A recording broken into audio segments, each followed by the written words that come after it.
The respected Dr. Zakir Naik, sir, I am Mozahar Hussain, city of Rampurhat, West Bengal, India. Do you have any trick for memorizing from different verses of the Quran or books of the same thing?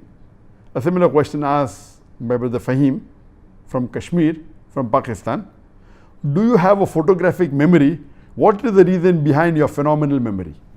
And again, the answer is the same what I gave earlier, that first is Allah's help, second is struggling and striving, and third is technique.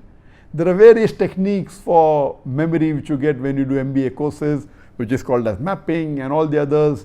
And believe me, all these techniques have got limitations. The best is the help of Allah. Certain things are there that when you memorize something, after about 20 minutes, again rehearse it after 2 hours, again after a few hours. The more you rehearse it and revise it, the more chance it will be part of you. Then next day, the more you use it, the more it becomes part of memory. And once it goes into your permanent memory, then even if you don't revise, it will be in your memory. For example, Surah Fatiha.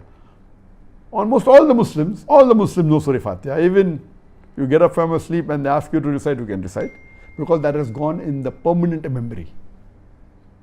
So the more you revise, the more you practice, it becomes part of memory. I don't consider myself that I have got photogenic memory. What I do is I strive. I have to keep on revising.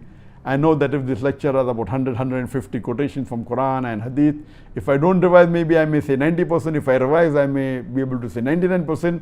So before every lecture, I try and revise as much as possible so that it is closer to the accuracy.